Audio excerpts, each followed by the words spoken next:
Welcome back to FMPD Roll Call. I'm Megan Fuentes, your Public Information Officer. When people think of emergencies, they often picture lights and sirens. But before any of that happens, there's a voice on the other end of the line, steady, focused, and guiding people through some of the most difficult moments of their lives.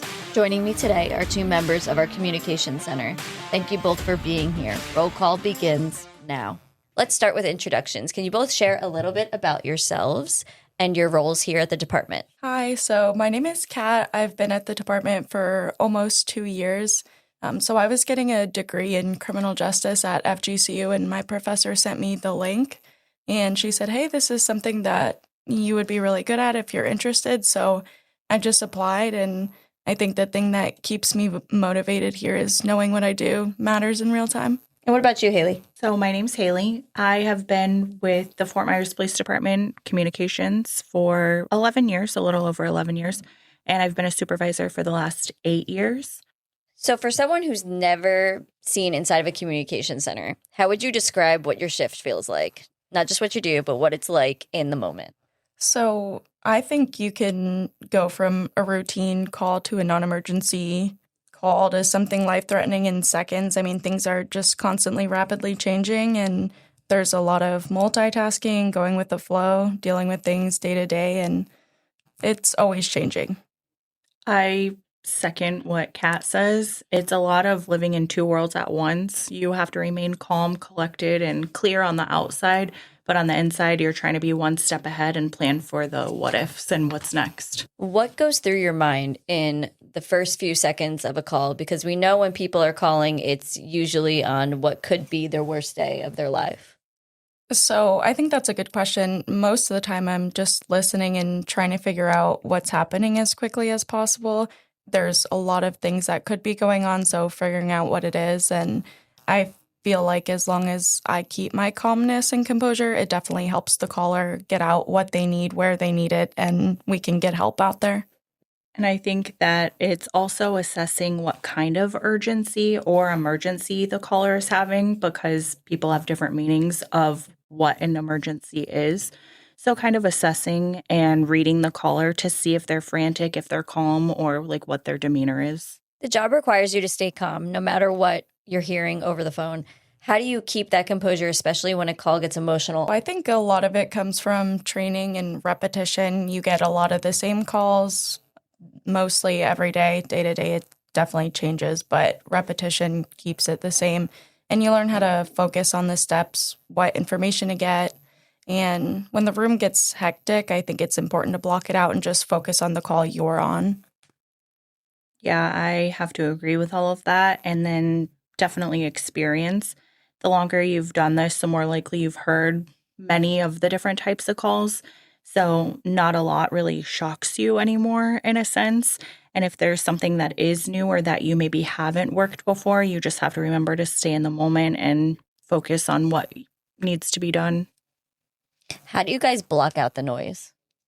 It's difficult, but I think you get used to it very quickly. I mean, Even the difference from when I first started, where I heard everything going on and it was a lot, to now it's like, oh, there's a call behind me.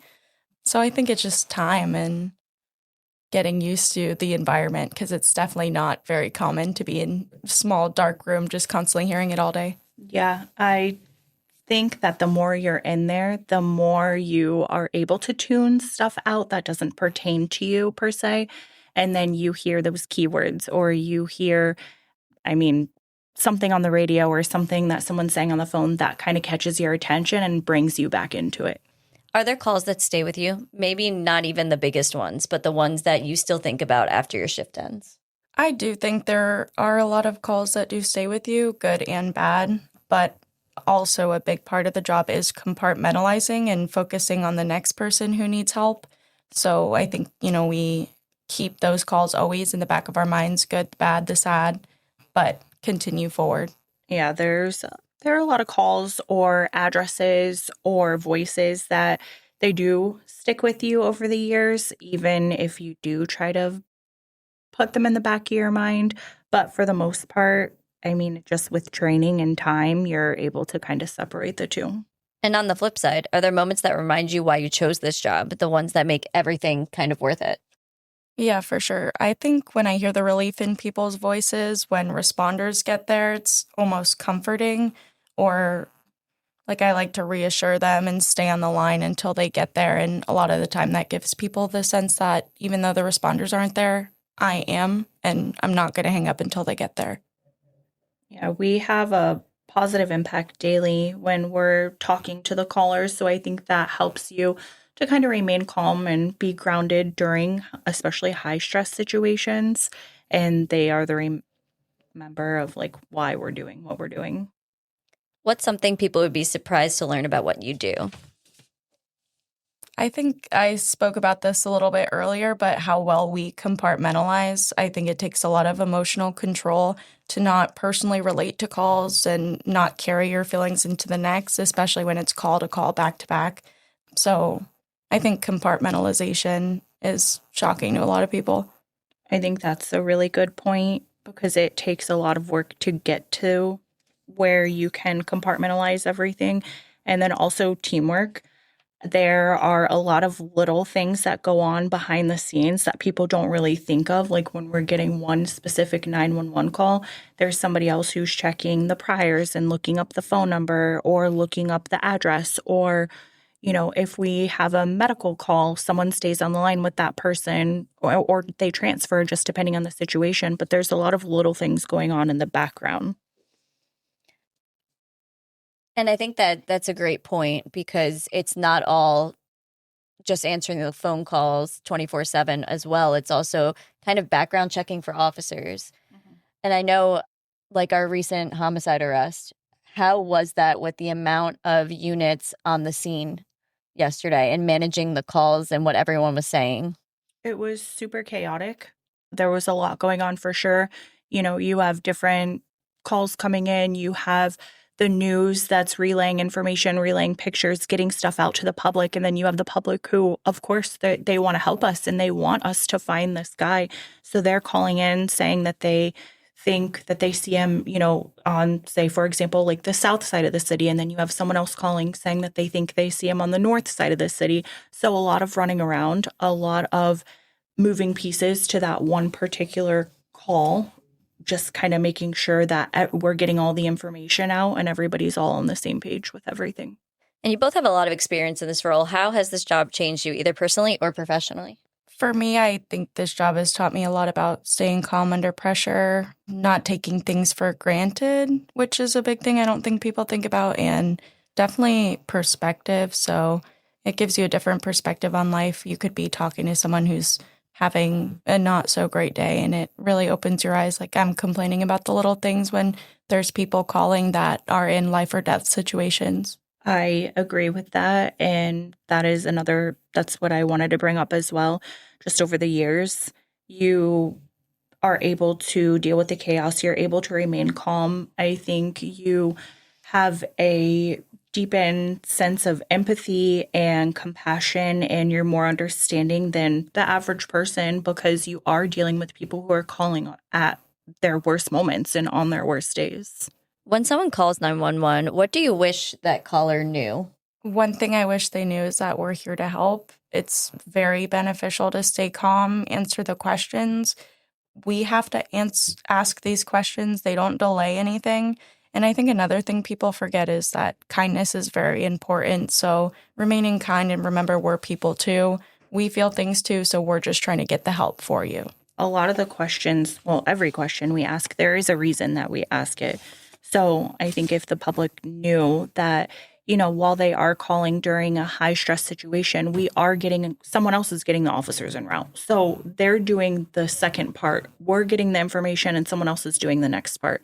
So just staying on the line and answering the questions that we have, it really makes everything work a lot smoother. What does it mean to have an entire week dedicated to what you do and recognizing your job? It means a lot. We're mostly behind the scenes, and it's a reminder what we do matters, even if people don't see it that often. So it's important, and it means a lot. The acknowledgement of the role and the acknowledgement of what we do, because we are in the background and we are unfortunately sometimes forgotten about because we're not the faces of I think you guys both matter. I'm just saying. Thank you. The face of the department. I was like, everyone's a face of this department. What are you talking We're about? in the background. Before we wrap up, I want to give you both a moment. What would you say to fellow dispatchers listening right now? I would not have progressed nor succeeded had it not been for my trainers and the friendships I've made here due to all the teamwork that goes on. I just have a lot of appreciation for everyone on my shift, not on my shift, just everybody in communication that has been so helpful to me along the way. Yeah, we definitely become a family for sure.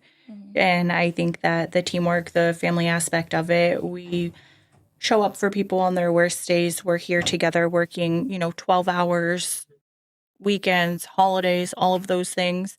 But the one thing that I feel importantly too is like we can't forget about ourselves. We have to make sure that we take care of ourselves and each other at the end of the day. And what would you say to the community, the people that are calling in and are on the other end of the line? I would say we're here when you need us. Hopefully you don't, but we're here to get the help you need when you need it. Yeah. Whether it's, a landline non-emergency call or whether it's something tragic or horrendous, we're here for you. There will always be somebody on the other end of the line when you call, if you have to call. And it's our job to stay calm, stay with you, and help you through it. To our dispatchers, thank you for your professionalism, your resilience, and for being the steady voice when it matters most. Thank you for listening to FMPD Roll Call.